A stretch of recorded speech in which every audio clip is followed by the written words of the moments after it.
Assalamu alaikum. My name is Jawaad Pyarali and my topic is social media.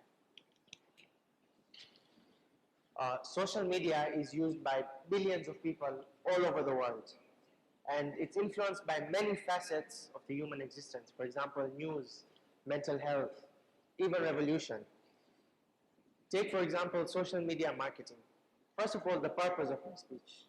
Ladies and gents, the purpose of my speech is to enlighten you on the advantages and the disadvantages of social media marketing and the positive and negative effects of social media from the perspective of the human society.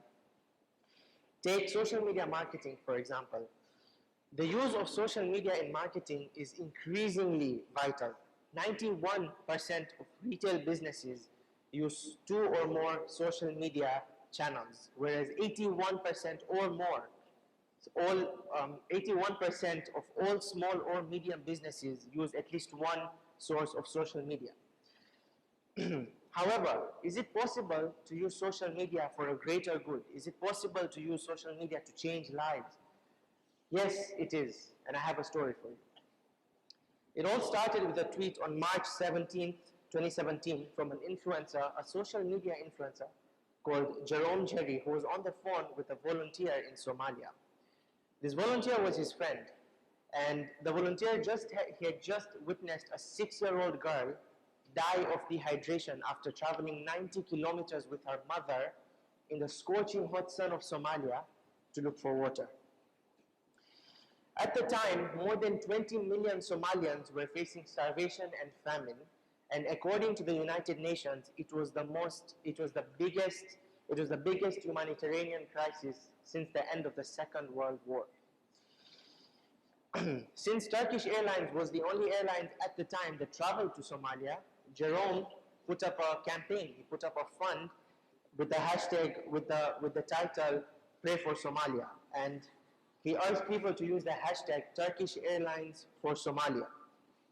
The campaign took off. Massive social media influencers and A-listed top celebrities joined in to help the cause. Eventually, Turkish Airlines listened and came back with a positive answer, and they also said that they will send a plane every month to Somalia filled with food and water to help until the famine was over. The goal of the campaign was to reach $1 million within 10 days, and they managed to reach that goal within 24 hours, with the average contribution being $28. The amount of money donated by a lot of people in such a short amount of time is honestly astounding. However, social media, like any other powerful tool, has consequences, has bad actions, has disadvantages. In fact, new studies show how bad social media is for mental health.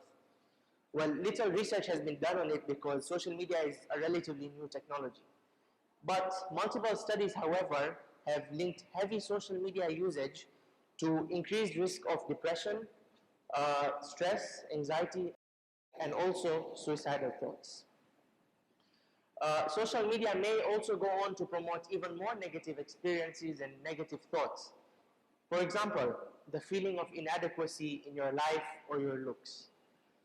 Even if you're aware of the pictures on Instagram and you know they're all edited, they're heavily edited, you still can't help, but it makes you feel anxious about your appearance, about what's happening in your life. Before I end my speech, let me just say, ladies and gentlemen, the way we use social media affects our life. It is not social media on its own. Twitter can be toxic if we're replying to the wrong people. Instagram can be very stressful because people are constantly comparing themselves to a certain beauty standard that has been socially set.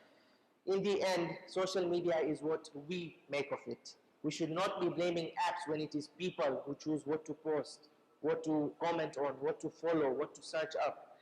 Please, let us not blame social media because it has done so much for us. Thank you so much.